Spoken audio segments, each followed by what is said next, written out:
एक सगी औलाद ने अपने सगे वालिद को कत्ल कर दिया। जी हाँ दोस्तों, जो मैं आपको स्टोरी सुनाने लगा, यकीन करें आप दिल थाम के बैठिए। ये इतनी सैड स्टोरी है कि एक सगी औलाद कैसे अपने वालिद को कत्ल कर सकती है, किस तरह हमारा मुआशरा, ये ज़माना किस ओर जा रहा है। और मैं जो आपको स्टोरी सुनाने लगा ये बहुत ही सैड है, क्योंकि ये आजकल जो पैसा ना यही सब कुछ है। ना वालिद काम आ रहे हैं किसी के, ना बच्चे काम आ रहे हैं। बच्चा अपने वालिद को मार रहा है, वालिद जो है अपने बच्चे को मार रहा है, बस किसी चंद पैसों के लिए, और कोई इसके पीछे कोई ऐसा खास राज नहीं है। अच्छा, जो मैं आपको स्टोरी सुनाने लगा हूँ ना, ये एक अहमद नामी शख्स था और उसके वालिद का नाम था खालिद, जो एक स्कूल टीचर है, रिटायर्ड था। और जो उसका बच्चा था ना बड़ा अहमद, वो काम करता था कपड़े वगैरह का। उसे लॉस वगैरह काफ़ी ज़्यादा हुआ, वो काफ़ी टेंशन में था और उसने अपने वालिद को अलग कर दिया हुआ था और उसकी पेंशन आती थी, उससे गुजारा करता था। उसकी बीवी के 100 मामला होते हैं घर के, जिसकी वजह से अहमद ने अपने वालिद से ज़्यादा रहने का इंतज़ाम कर लिया। उसने फैसला कर लिया कि अब मैं ना वालिद को अपने साथ नहीं रखने वाला। उनकी वालदा वो थी जो अल्लाह को प्यारी हो गई थी। तो इसके बाद उसके वालिद का सहारा यही औलाद थी। देखना, एक वालिद, उसके अगर 8 बेटे हैं और 7 बच्चे हैं, अगर टोटल उसके बच्चे 20 भी हैं ना, वो बड़ी आसानी से उनकी परवरिश कर लेता है। और एक औलाद जो है, ये 7-8 बच्चे, 15-20 बच्चे जो एक वालिद के होते हैं, वो जब बूढ़ा होता है उसको नहीं संभाल सकते। ये देखिए कैसी सोचने वाली बात है। अच्छा, तो मैं आपको वाकई की तरफ लेके आता हूँ। ये बाकी बातें आप जानते हैं सब कुछ। अहमद जो था उसे काफ़ी वगैरह लॉस हुआ और उसने ना आकर अपने वालिद से थोड़ी हेल्प मांगी और उसने कहा, बेटा अब ज़रूरत पड़ी है तो मेरी तरफ लौट आए हो, जाओ उस बीवी के पास। उसे गुस्सा आया, उसने कहा चलो ठीक है।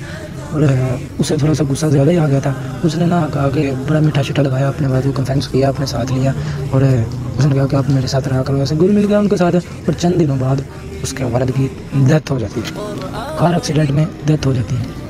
और पता चलता है कि ये एक हादसाती मौत है। पर एक पुलिस इंस्पेक्टर ने जब इंक्वायरी की, उसने कहा जी ठीक है, ऐसे हादसा हुआ है तो ठीक है, केस क्लोज हो गया। 2-3 माह गुजरे और एक नया इंस्पेक्टर आया, एक नया अफसर आया उस थाने में। उसने कहा मुझे सारी फाइलें वगैरह दो। उसने जब ये केस पढ़ा, उसने कहा ऐसा हो नहीं सकता यार, एक नॉर्मल इंसान कैसे इंक्वायरी की समझ नहीं आई मुझे।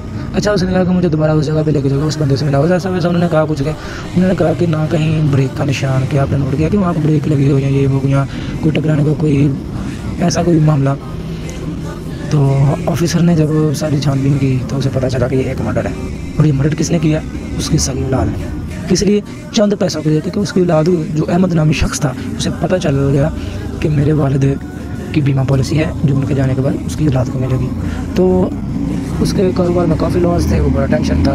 तो वो यहाँ तक गिर चुका था कि वो अपने बाप को कत्ल करने के लिए चला गया कि जो उसे रकम मिलेगी वो अपनी ज़िंदगी को उससे आसान कर लेगा, अपना सारे कर्ज वगैरह उतार देगा।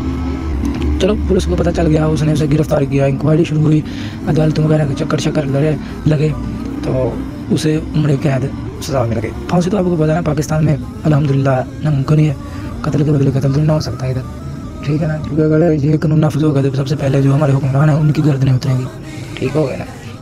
अच्छा, जब ये सारा कुछ होने के बाद जब उसे सजाए उम्र कैद हुई तो उसके बाद उसे पता चला, जब वो उसकी बीमा पॉलिसी लेने के लिए गए तो जब उसने देखा कि ये रकम जो है किसी और के नाम ट्रांसफ़र हुई है।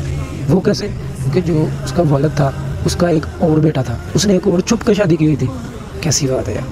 उसने अपनी सारी जायदाद जो उसकी बीमा पॉलिसी थी वो सारी उसके नाम कर दी उसने। उसे क्या हुआ ना, उसे को फ़ायदा कत्ल करने का। इतना पछताया और आखिरकार इस दुख में उसकी जान भी चली गई। अच्छा, तो दोस्तों ये पैसा ना वालिदैन से बढ़ के नहीं है। सुकून, प्यार, मोहब्बत, ये सारा कुछ हमने लगा लिया है पैसे से। नहीं, मोहब्बत अपनों से, प्यार अपनों से, सुकून अपनों से। पैसा तो बस आर्जी चीज़ है। आप चले गए, हुकूकुल इबाद जो है उसका बहुत सख्त हिसाब लिया जाएगा। तो उम्मीद है कि आपको ये स्टोरी कुछ समझ आया होगा कि पैसे के लिए अभी किसी को नुकसान पहुँचाने की ज़रूरत नहीं। खुदारा अल्लाह के लिए पैसे के पीछे भागना छोड़ दें और जिस मकसद के लिए हम दुनिया में आए हैं आप उस मकसद की तरफ लौट आएँ। ओके, अल्लाह हाफ़िज़।